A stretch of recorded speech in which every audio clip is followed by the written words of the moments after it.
नमस्कार प्रेक्षकांनो, मालिकांची दुनिया या चॅनलमध्ये तुमचे स्वागत आहे. मुरंबा या मालिकेमध्ये आपण बघणार आहोत की इकडे मात्र आता माहीला रमा फोन करते आणि ती सांगू लागते की तुझी अट होती ना मी बाळाला द्यावं, तर आता ऐक, माझी सुद्धा चांगल्या ठिकाणी सोय झाली पाहिजे. तर तेव्हा माही म्हणते ठीक आहे, कुठे करायची ते सांग.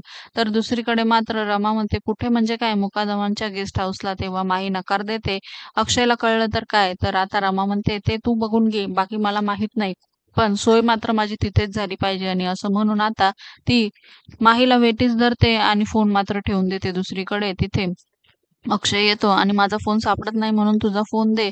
त्यावर ना आता त्यावर साईचा नंबर नो नावाने सेव्ह असतो. त्यामुळे अक्षय तिला प्रश्न विचारतो. तेव्हा ती सांगू लागते की तो सुद्धा मला धमक्या देतो आहे.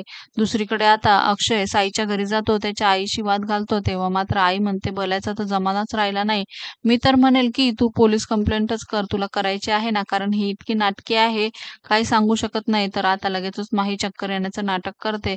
तर आता पुढे मात्र अक्षय पुन्हा साईच्या आईला दोष देतो. तेव्हा ती म्हणू लागते, "हो बरोबर आहे रे, खरंच आमचं चुकलं. पण मला तर तिच्यापेक्षा तुझी कीव येते आणि राग सुद्धा येतो आहे. कसला नवराच रे तू, तुला साधी स्वतःची बायको सुद्धा ओळखता येत नाही."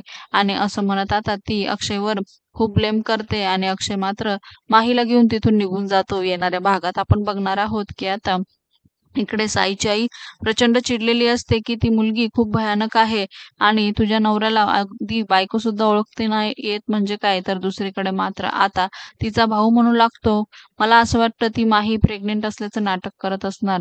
तेव्हा मात्र आता रमा मोठा प्लॅन बनवते आणि माहीला अडकवण्याचं ठरवते. आता बघा मी काय करते. आणि असं म्हणत ती माहीला फोन लावते, मी उद्या येणार आहे, तू सोय करून ठेव, अगदी व्यवस्थित सोय व्हायला हवी, अशी धमकी मात्र ती माहीला देते. दुसरीकडे अक्षयला माही घाईघाईने ऑफिसला पाठवते आणि मनाशी विचार करते आज रमा येणार आहे, पण मी तिची अट मान्य करून काही चूक तर नाही केली. मालिकेंच्या अशाच नवनवीन भागांसाठी आपल्या चॅनलला नक्की लाईक करा, शेअर करा, सबस्क्राईब करा.